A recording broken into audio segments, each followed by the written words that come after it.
AS 장기투자. 네, 오랜만에 영상을 찍게 되었는데요. 최근에는 정말 좀 제가 주말 출근도 많이 하고 회사도 일이 좀 뭔가 많이 발생하다 보니까 되게 바빠진 것 같아요. 그래서 요즘에는 사실 투자 공부보다 오히려 제가 지금 일하고 있는 근로소득을 더 창출시키는 역할을 더 충실히 하고 있다.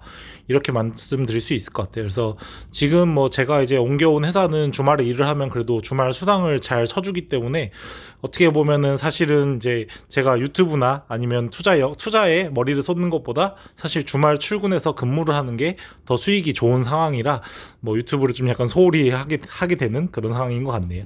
어쨌든 그래도 그 와중에서도 저는 열심히 투자를 하고 있고요. 최근에 투자 방향성 좀 변화가 생겨서 그거를 알려드리려고 영상을 찍게 되었어요. 그래서 여기 나오는 걸 보시면 아시겠지만 저는 키움증권을 좀 약간 주로 많이 투자를 하고 있고요. 근데 키움이 좋은 게 매수를 하거나 매도를 할 때 이렇게 문자로 이렇게 안내 문자를 알려줘가지고 제가 어떻게 투자했는지 그런 히스토리를 좀 파악하기 좋은 것 같아요. 그래서 6월 저번 달 그리고 이번 달 어떻게 투자하고 있는지 변동은 어떤 건지 제목에 적은 것처럼 LG생활건강 우선주를 판매하고 어떤 걸 구매했는지 이런 걸 말씀드려볼까 해요. 그래서 LG생활건강 우선주를 저번 달 이제 6월 21일이었죠. 그때부터 점점 팔면서 다른 더 매력적인 기업들을 구매를 했어요. 그래서 여기 보이시는 것처럼 6월 21일 날 LG생활건강 우선주를 4주를 팔고 그리고 KTNG를 샀어요. KTNG가 워낙 배당주로서 매력이 있다 보니까 KTNG를 구매를 하고 뭐 삼성전자라든지 또 쌍용양해, CNE 이런 것들을 구매한 거를 볼 수 있어요. 그리고 보시면은 아시겠지만 간간히 이렇게 YG 엔터테인먼트라든지 이런 것도 한 주씩 정찰병으로 구매를 한 걸 알 수 있죠. 그래서 LG생활건강 우선주를 계속해서 분할 매도 오를 때마다 조금씩 팔고 있었어요. 그래서 보시면은 73 7,000원, 73 8,000원 이럴 때 또 한 주씩 팔면서 계속 쌍용 CNE 또 삼성전자 우선주 이런 것들을 많이 구매했다 할 수 있을 것 같아요. 또 6월 28일에는 25일날 급여 들어온 거에서 일부분을 또 삼성전자 우선주를 구매한 걸 볼 수 있고요. 또 제가 이렇게 대여 체결이 가능하도록 열어놨더니 KTNG를 지금 120주를 대여를 해서 0.58%의 금리로 제 KTNG를 뭐 어떤 거에 활용할지 모르겠지만 이렇게 빌려간 모습을 볼 수 있고요. 120주면 그래도 많은 수량인 거죠. 어떻게 보면 쌍용양이는 계속해서 지속적으로 조금씩 계속 사고 있어요. 그래서 지금 키움증권 상에서 제 보유 비중 2등이 쌍용양이가 됐더라고요. 그래서 그만큼 분기 배당에 또 5%대 배당 그리고 배당 소득세를 안 내는 쌍용양이를 계속 모아가고 있다. 이렇게 말씀드릴 수 있을 것 같고 어제였죠? 7월 22일 월요일 같은 경우에 LG생활건강 우선주가 많이 올라서 그래서 LG생활건강 우선주는 제가 이제 한 2년 정도 갖고 있었죠? 2019년부터 계속 꾸준히 모아왔었으니까 그래서 2년 정도 모아서 수익률로 따져보면 중간에 뭐 사고팔고 한 적도 있었지만 이번에 가지고 있던 한 11주 정도를 다 팔았기 때문에 수익률로 봤을 때는 이때 6월 중순에 팔 때는 뭐 한 7%, 8% 정도의 수익률이었고 어제 팔았을 때는 한 13% 정도의 수익률이 냈던 것 같아요. 그래서 LG생활건강 우선주로 배당도 2년이나 받았고 그리고 13% 또 8% 중간으로 하면 거의 한 연 10% 정도의 수익률. 근데 2년이니까 연 5%라고 할 수도 있겠네요. 어쨌든 그 정도의 수익률을 달성시키고 팔아서 매수한 종목은 뭐냐면은 이렇게 제가 생각한 건 이제 YG 엔터테인먼트 또 쌍용양에도 좀 구매를 했지만 어제 같은 경우에 이제 YG 엔터테인먼트가 오전에 갑자기 너무 빠지더라고요. 그래서 아무리 생각해도 YG 엔터테인먼트가 그렇게 빠질 이유가 저는 납득하지 않다고 생각을 해서 이렇게 좀 세게 들어갔었고요. 매수 11주, 10주, 한 주. 물론 이때 뭐 월급이나 아니면 가지고 있는 현금 비중이 좀 더 높았다면 더 많이 구매를 했을 건데 그러지 못한 게 조금 아쉽긴 하지만 어쨌든 YG 엔터테인먼트를 어제 또 12주 정도 구매를 했고요.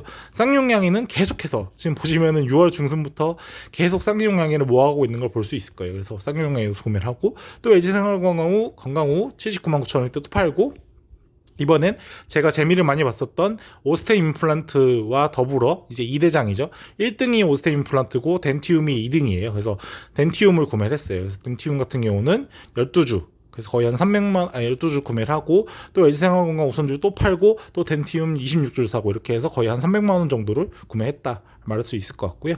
덴티움 같은 경우 좀 세게 들어간 이유는 오스템 임플란트가 엄청나게 많이 오른 데에 비해서 덴티움은 좀 약간 덜 올랐다고 생각이 들었고요. 매출액 자체나 영업이익을 봤을 때 오스템과 덴티움이 2배 정도 차이가 나는데 덴티움 같은 경우는 지금 외국인 비율이 좀 낮은 편이에요. 오스템 임플란트에 비해서. 그래서 오스템 임플란트처럼 만약에 실적이 잘 나오고 외국인이나 기관, 뭐 연기금 이런 투자 자금들이 덴티움 쪽으로 만약에 오스템처럼 좀 몰려든다면 주가 상승이 크지 않을까 생각해서 LG생활과 우선주를 팔고 덴티움을 구매했다, 이렇게 말씀드릴 수 있을 것 같고요.